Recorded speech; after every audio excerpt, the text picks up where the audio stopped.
Eu sou a doutora Ivone Zegger, especialista em direito de família e direito sucessório, e hoje vamos conversar a respeito de várias questões que nós temos agora pela frente em relação ao assunto patrimonial, ao assunto sucessório, herança de uma forma geral. Quando acontecer este tipo de fato de que algum dos herdeiros se recusar a concordar com uma divisão ou com uma partilha de bens ou até com uma venda de um imóvel, o que eu oriento vocês? O seu advogado deverá fazer com que aquela parte que não quer, não tem vontade, eu diria, não, por N motivos, ela não deseja partilhar aquele bem ou não quer assinar a venda, por exemplo, do imóvel. Então, eu solicitaria a esta pessoa que não deseja esta partilha para que ela conte para o juiz quais são os motivos pelos quais ela não deseja essa venda, por exemplo. Então, ela vai ter que dizer com todos os motivos o porquê ela não assina a venda desse imóvel. Esse é um exemplo.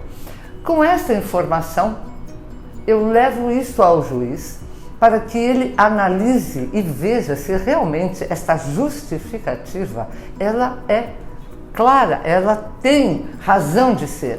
Porque se o juiz observar que é mais uma forma de driblar ou de obter vantagens ou de, eu diria de uma forma assim muito simplista, melar o jogo, provavelmente este juiz, ele pode, ele mesmo, dar o aval, ele, diria eu, de uma forma simples, ele mesmo assinaria em nome dessa pessoa, justificando que aquela justificativa feita por um dos herdeiros não convenceu o juiz a ponto de que ele entende que ele poderá dar o aval para que o imóvel ou o bem possa ser vendido. Então, tomem muito cuidado, porque se não houver uma justificativa muito clara, muito enfática, que convença o juiz de que aquela venda não pode ser feita, tome cuidado, porque você pode obter do próprio juiz o aval para que o bem seja vendido.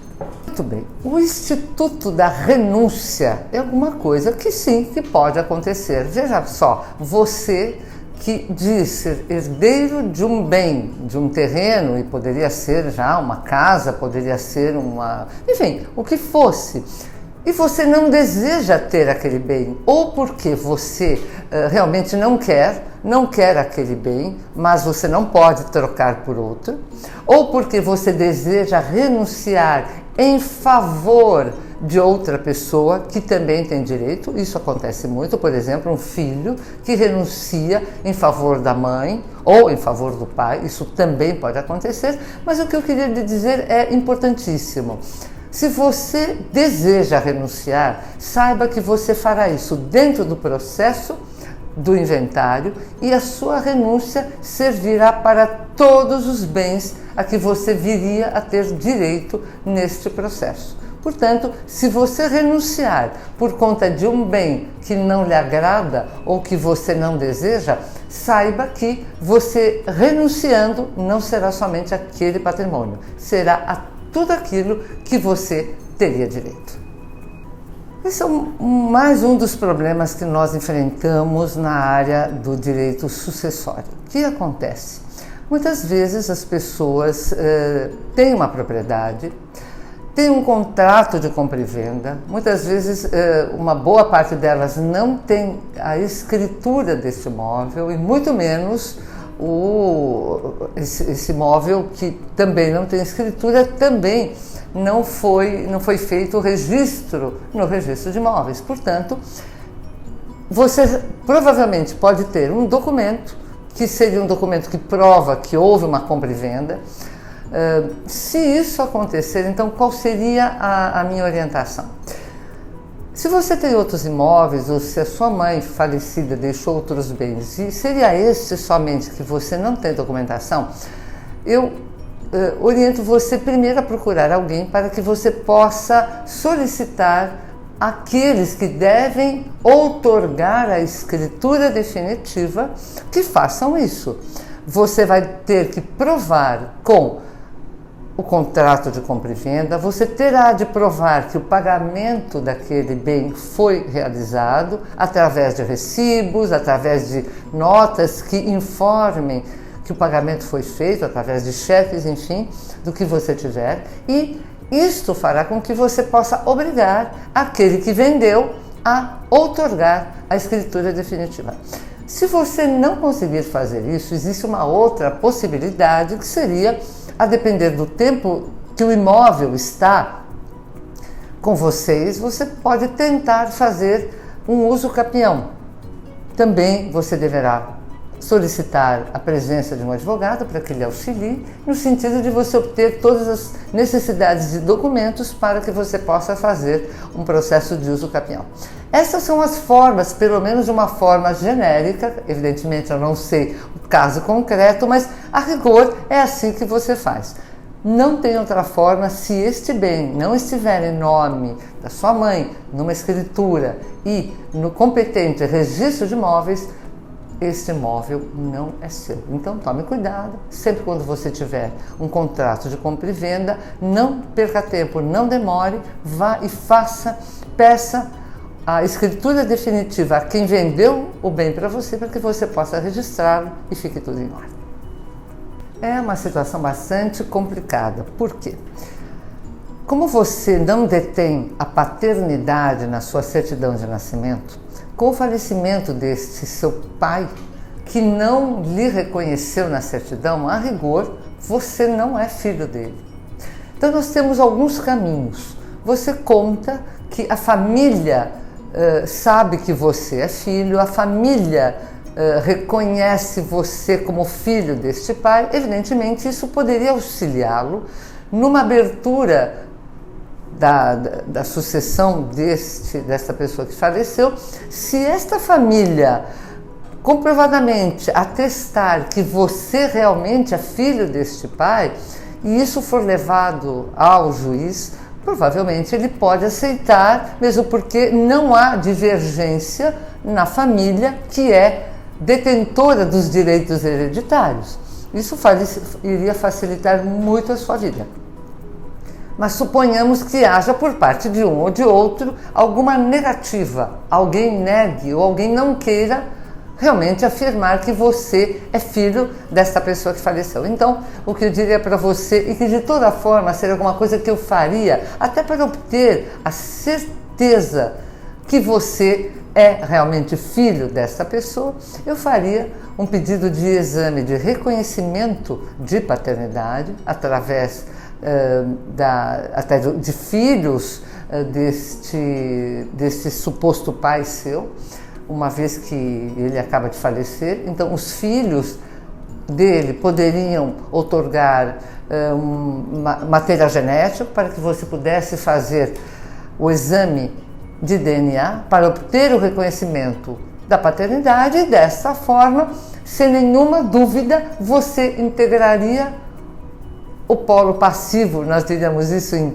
juridiquês, você integraria o polo no sentido de que você faria parte como mais um herdeiro dessa pessoa que faleceu, tendo direitos e deveres igualmente como os outros herdeiros dele.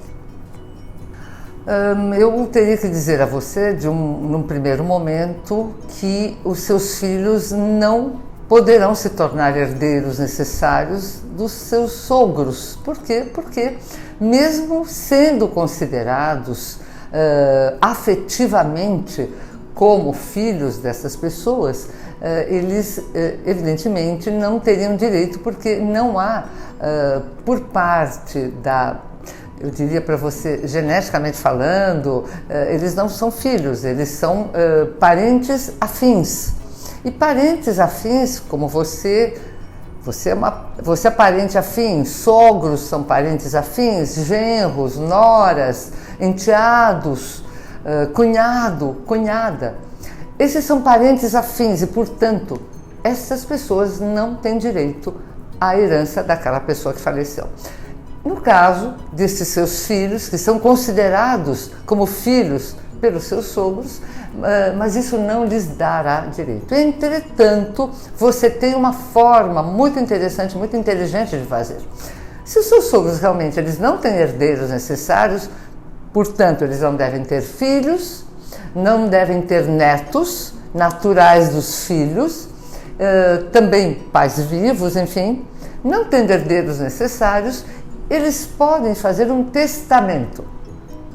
O testamento é o único remédio que você poderia, conversando com seus sogros, informá-los de que a única forma que eles teriam para fazer com que os seus filhos se tornassem realmente detentores de direitos em relação aos seus sogros seria através de testamento. E eu diria mais: procure um advogado especializado na área de família e sucessão para que ele possa instruí-los, seus sogros, a fazerem um testamento, cada um por si mesmo, porque o testamento é individual. Eles fariam um testamento, se não tiverem herdeiros necessários, eles podem distribuir 100% daquilo que tiverem. Evidentemente, se um dos dois estiverem vivos, um e o outro são herdeiros, um herdeiro necessário do outro, marido e mulher. Mas, de toda forma, eles poderiam destinar 50% para os seus filhos. Com certeza, 50% através de um testamento. Acho que seria alguma coisa bastante interessante, inteligente e razoável. Outra problemática, veja bem, você é considerada filha de criação. Filha de criação, você não está, portanto, estabelecida como filha desta sua mãe, que pelo visto não é nem sua mãe adotiva. Fosse sua mãe adotiva ou pai adotivo, você teria na sua certidão de nascimento o nome deles e, portanto, não haveria nenhum problema. Você, como filha de criação, você não terá direito nenhum à herança que eles possam vir a deixar. Então, eu sempre recomendo a vocês que as coisas devem ser feitas com cabeça e com tempo. O que essa sua mãe de criação, mesmo tendo sobrinhos, os sobrinhos não são herdeiros necessários. Se ela desejar e ela não tiver realmente herdeiros necessários, que são filhos ou netos ou cônjuge ou pais vivos, se ela não tiver nenhuma classe, nenhuma dessas pessoas, dessas classes de herdeiros, você poderá inclusive receber 100% por parte dela, mas sempre através de um testamento. Através do testamento ela pode deixar 100% para você. Repito, se não tiver herdeiros necessários. Ou ela pode deixar uma boa parte para você e alguma coisa sim também para os outros sobrinhos, que só obterão se, evidentemente, você não for privilegiada. E, veja, se ela não fizer um testamento, quem receberá a totalidade do patrimônio dela serão os sobrinhos, ok? Muito bem. Quando você se casa ou quando você está numa união estável, você deve ter um regime de bens que o casal escolhe. Um regime de bens que pode ser a comunhão parcial de bens, comunhão universal, separação total de bens, enfim, você tem uma gama de regimes de bens que você pode escolher. Quando você não escolhe um regime de bens, naturalmente o regime de um casamento, onde não há a eleição de um regime, será a comunhão parcial de bens. Como você não diz qual é o regime de bens do seu casamento e você vai se divorciar, eu quero acreditar que seja a comunhão parcial. Sendo a comunhão parcial de bens, ela diz o seguinte: numa separação ou num divórcio, nestes casos, os bens serão partilhados somente aqueles que foram adquiridos na constância do casamento de forma onerosa. O que significa? Todos os bens que você tem que foram comprados ou recebidos por herança ou por doação, ou antes do seu casamento, ou mesmo durante o seu casamento, mas foram recebidos na forma de herança, estes bens não são partilháveis quando há um divórcio. Portanto, este bem que você tem recebido por herança não será dividido com a sua companheira ou com sua cônjuge. Muito bem. Então nós estamos falando de dívidas. As dívidas daquele que faleceu, elas deverão ser arcadas, portanto, pagas com o patrimônio que esta pessoa detinha até o momento do seu falecimento. Eu quero dizer então o seguinte: se existem herdeiros e esses herdeiros teriam direito ao patrimônio dessa pessoa que faleceu, em primeiro lugar, deverão ser saldadas as dívidas desta pessoa falecida com quê? Com os bens que fazem parte do seu acervo patrimonial e, portanto, acervo sucessório. Imaginemos que o patrimônio dessa pessoa não foi suficiente para pagar as dívidas deixadas por ele. Portanto, o que vai acontecer? Os herdeiros nada receberão, mas, mesmo assim, eles não precisarão colocar a mão no próprio bolso para pagar as dívidas do falecido. Entretanto, eles nada irão receber. Nada receberão, mas tampouco terão que, repito, colocar a mão no próprio bolso para poder pagar as dívidas do falecido. Nós dizemos, em juridiquês, eu vou brincar um pouquinho, que as dívidas nunca ultrapassam as forças da herança, o que significa, na verdade, aquilo que eu acabei de dizer: se há patrimônio e há dívidas, vai se verificar se um compensa o outro.